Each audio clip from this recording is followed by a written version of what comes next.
Hi student, मैं राघवेंद्र त्रिपाठी आपकी chemistry classes में वेलकम करता हूं।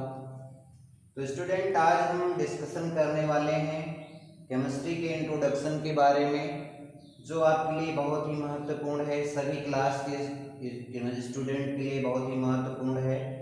तो इसमें आज हम जानेंगे केमिस्ट्री की उत्पत्ति कहाँ से हुई, केमिस्ट्री क्या है, या किस लिए आज हम इस केमिस्ट्री को पढ़ते हैं, कैसे इसका विकास हुआ होगा या इसका वर्गीकरण क्या है, तो इसके बारे में जानते हैं।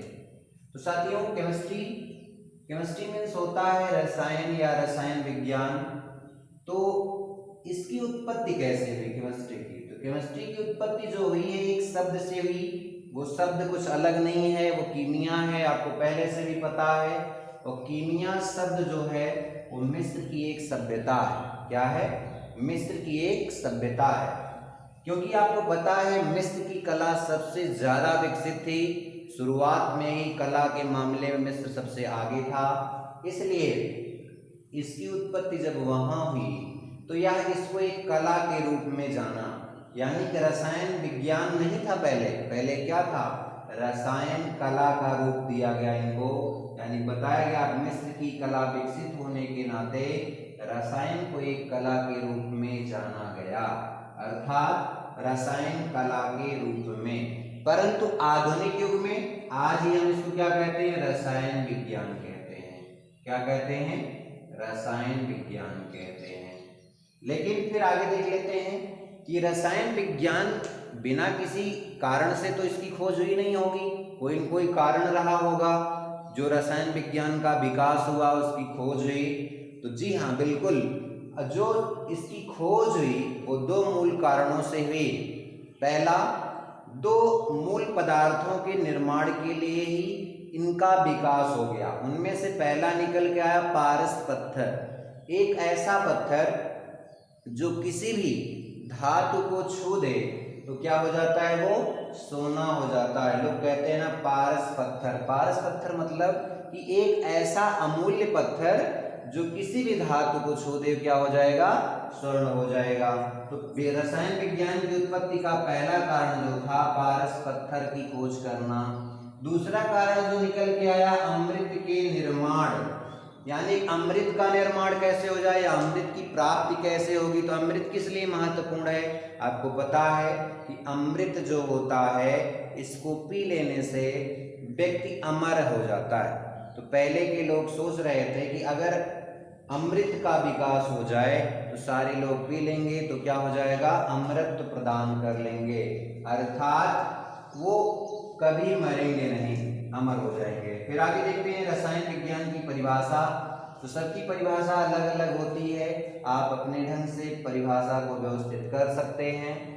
जैसा कि विज्ञान परिभाषा आपको पता है, किसी वस्तु को सुव्यवस्थित, सुसंगठित, क्रमबद्ध ढंग से प्रस्तुत करना। उसी प्रकार रसायन विज्ञान भी है, किसी भी पदार्थ का रासायनिक गुणधर्मों का अध्ययन करना, उसके अणुसूत्रों का अध्ययन करना, उनके अनुप्रयोगों का अध्ययन करना, तो रसायन विज्ञान। तो देख लेते हैं विज्ञान की वह शाखा जिसके अंतर्गत किसी पदार्थ के रासायनिक गुणधर्मों, उनकी अणुसूत्रों, आणविक संरचनाओं एवं उनके अनुप्रयोगों आदि का अध्ययन किया जाता है, रसायन विज्ञान कहलाता है। एक बार फिर से जानते हैं, यानी विज्ञान की वह शाखा जिसके अंतर्गत किसी पदार्थों के रासायनिक गुणधर्मों, क्योंकि अगर आप रासायनिक गुणधर्म नहीं लगाएंगे तो रासायन विज्ञान नहीं हो सकता। तो रासायनिक गुणधर्मों, उनके अणुसूत्रों, आणविक संरचनाओं, उनके अनुप्रयोगों आदि का अध्ययन किया जाता है, जिसको रसायन विज्ञान कहते हैं। रसायन विज्ञान के जो जनक हैं, फादर ऑफ केमिस्ट्री, वो लेवोसियर हैं। लेवोसियर भी कहा जाता है इनको।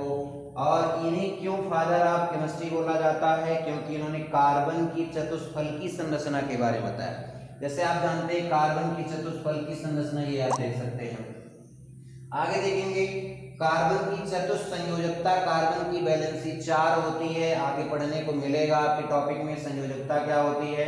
तो इनकी जो 4 संयोजकता होती है बताया था लीवेल और वॉन हाफ ने। जैसे यहाँ मैंने बता दिया है 4 इलेक्ट्रॉन है, इनका एक वैलेंसी है। अब वर्गीकरण के बारे में जान लेते हैं। तो रसायन विज्ञान का जो वर्गीकरण हुआ वो मुख्यतः 3 भागों में इनको क्लासिफाई किया गया है। एक फिजिकल केमिस्ट्री भौतिक रसायन, और इनऑर्गेनिक केमिस्ट्री या कार्बनिक रसायन, और कार्बनिक रसायन यानी कि ऑर्गेनिक केमिस्ट्री। तो भौतिक विज्ञान भौतिक रसायन के अंतर्गत हम पदार्थों के भौतिक गुणों का अध्ययन करते हैं, और रासायनिक पदार्थों का कार्बनिक रसायन के अंतर्गत उनके जैसे जो भी हैं अकार्बनिक गुण उनका अध्ययन किया जाता है। अकार्बनिक का मतलब जो कार्बन ना हो, यानी कि ऐसे रासायनिक तत्व जिनमें कार्बन का योगदान नहीं होता है। फिर आगे देखेंगे कार्बनिक रसायन। कार्बनिक रसायन में आप देख लेंगे तो इनमें केवल कार्बनिक पदार्थों का अध्ययन किया जाता है। तो आज के टॉपिक में साथियों इतना ही, बाकी फिर आपसे मिलेंगे अगले वीडियो में। तब तक के लिए जय हिंद।